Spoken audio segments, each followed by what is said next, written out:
Cincinnati a winner in Tampa tonight, 68-54 the final. We are joined courtside by victorious head coach Mick Cronin, career win number 299 for the Bearcats. Head coach, what did you like the most about this victory tonight? Our offensive rebounding, by far the best we've done in a long time. As far as rebounding percentage of our misses, we missed 34 field goals. We had 16 offensive rebounds. So one of those was off a free throw, but we obviously back into the 40 percentile of rebounding our misses. It's an area where we need to improve as a basketball team. I thought we did that tonight. We got the lead up to 24 against a team that won the other day, and they played a soft press to a 3-2 zone, which is a very unusual. It takes a while sometimes to get a shot against it. So shorten the clock, they shorten the game, and we struggled to finish around the basket in the first half. But all right, to answer your question, offensive rebounding. I thought the energy level from your guards to set the tone early, Kevin Johnson, Troy Copain, Troy seemed he was locked in, even though he wasn't scoring early on, but getting guys where they needed to be. Kevin Johnson got off to an early start offensively, but his deflections and how he disrupts the game up top really set the tone for you guys. Well, that's what people don't understand when you go to recruit. They worry, I think if I could tell people out there that you worry about how many stars a guy has, I would say that there's a lot of programs out there that don't play in the NCAA tournament that sign 5-star players. I'm looking for winners. Kevin Johnson's a winner. He's a winner. He's and I knew he was going to get better in his junior and his senior year. He's a great athlete. He loves the University of Cincinnati basketball program, and he can play, but he's a tough dude. And you got to have that. I mean, that equates to winning. That doesn't show up in the stars. Those guys that live in their mom's basement that do those scouting services, they don't understand that. Right. They didn't play in the Final Four like you, Terry. Yeah. Like if you took the time to go out and watch the stuff I got to watch, you'd understand why guys are bust. Because it's not the kids' fault. Some guys are vastly overrated when they go to school because they can dunk and they look like they should. And then there's guys and people say, well, what about Gary Clark? Well, he got 13 and 14 tonight, and vastly underrated because he don't run around dunking the ball, but he's a winner. So that's what we try to do. Kevin, I think he exemplifies that. And I don't know about your guys' vantage point. I know I'm not the tallest guy in the world, but boy, there was a lot of contact around the basket. And I'm going to tell you why I bring that up. In the first half, Dan asked me in the pregame show about, scoring on the road. And I said, not just us. It's a problem, period. If the game is going to be played that physical around the basket, it's hard to score a lot of points now. I mean, I told our guys that's what happened to us the other day, and you got to play through contact. I said, tell him, Gary, actually, Terry, I know you're going to like this. I told Gary in the last 10 minutes, I don't care if they block your shot, start practicing going through contact. That's right. And quit shooting, and him and Kyle shooting jump hooks over guys that are bodying you to death and fouling you. You got to go through. If they're not going to call it, so you got two choices, okay? Take a harder shot when you're being fouled, or go through contact and know it's coming and take it to the contact and go up and through people, and then you'll get a call. So when you get out on the road, it's just the game's more physical. And to answer your question, Dan, you saw it, man. Yeah. I mean, you were sitting here.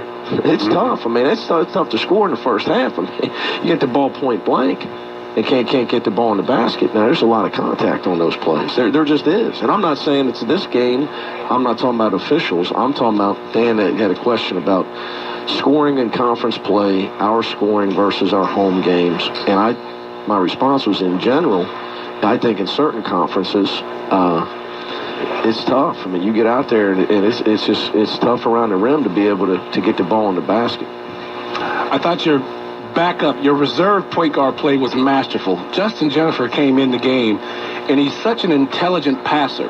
Well, he's eliminated the turnover.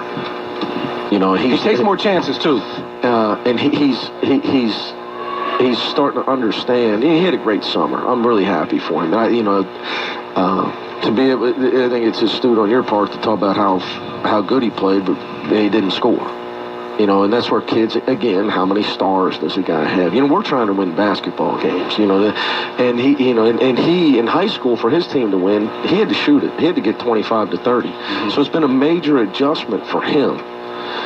And he can't get open shots because of his size at this level the way he could back then. He can't go in there and finish the way he could as a high school player. So he's been adjusting on the fly. I thought he did. I thought he played extremely well in his minutes. 5 assists, 0 turnovers, and pressure on the ball, 2 steals.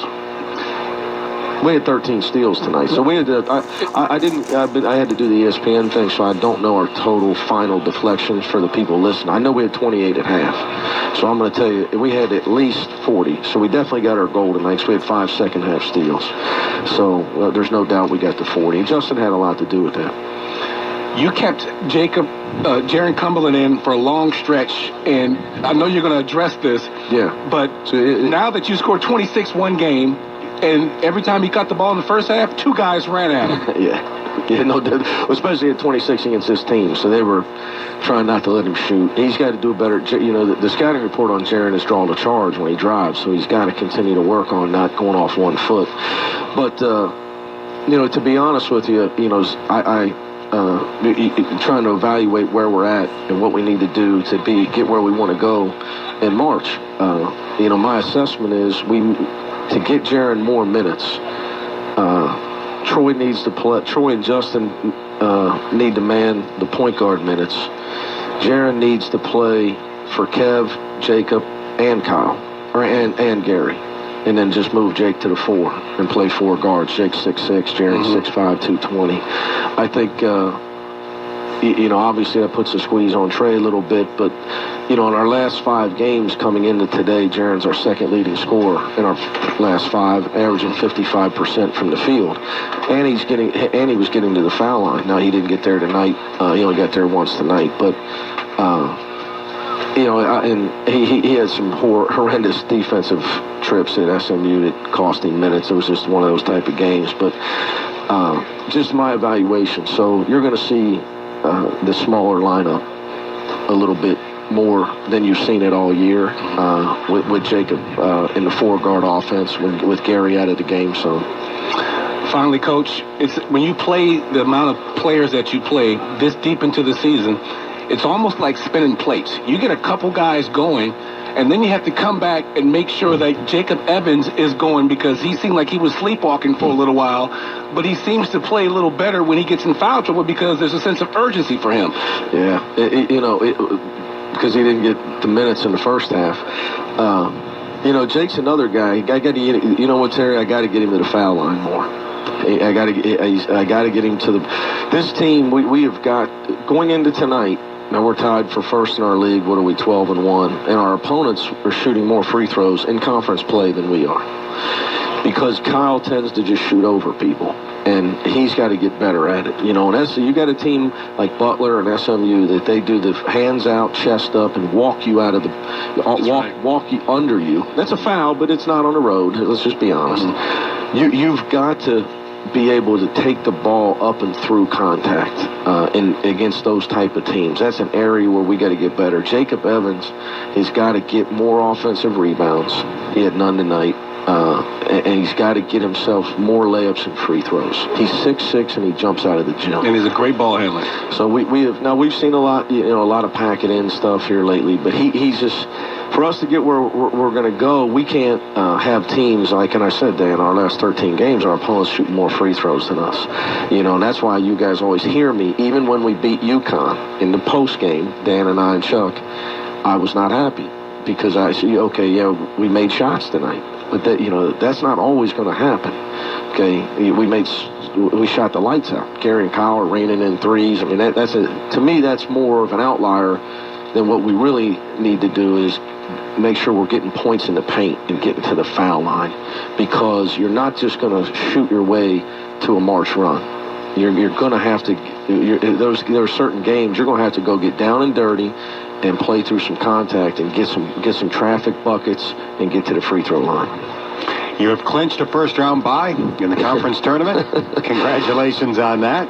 And we will see you clinch Saturday. some food and go home. Yeah, sounds good. Thanks, guys. All right, Coach. Cincinnati wins it tonight, 68-54. We'll take one more time.